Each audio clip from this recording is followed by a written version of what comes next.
What thoughts come into your mind when you hear the words Consecration Sunday? Is it the act of writing a number on a pledge card?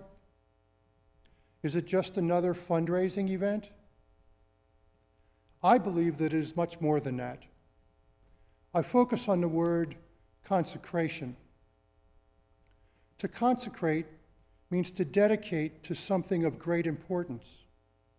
It means to make or declare something sacred, to be associated with God, to be formally dedicated to a divine purpose. We are dedicating our commitment to God's purpose.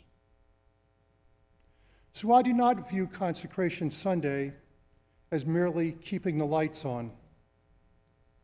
It is an opportunity to help others and ourselves grow in our relationship with Jesus Christ. It is an opportunity to help our church grow, not just worship services, but all of our outreach ministries, to reach and to help as many people as possible. For me, making a financial commitment is a tangible expression of our faith. A PowerPoint presentation has been prepared to provide you with more information about Consecration Sunday. This year, Consecration Sunday will be on October 25th, and Reverend Megan Gray will be our guest speaker. In Luke chapter 12, verse 34, Jesus says, "Where your treasure is, there your heart will be also." In the verses leading up to this, Jesus is saying that we should not be focused on earthly possessions, but to seek his kingdom, and our earthly needs will be provided for. Where your treasure is, there your heart will be also. There are celebrations planned at each campus. On Hilton Head, there will be a parking lot boxed lunch at 12:30. And in Bluffton, there will be a food truck after the 10:30 service.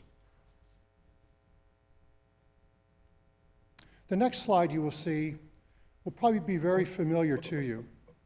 We call it a step chart, and it shows various levels of giving and the number of members contributing at each level. The numbers are a little small, and you might need to enlarge that to read it, but I would encourage you to take a look at it. And as you think about consecrating your commitment this year, I would request that you find where you are on the chart and consider moving up one step.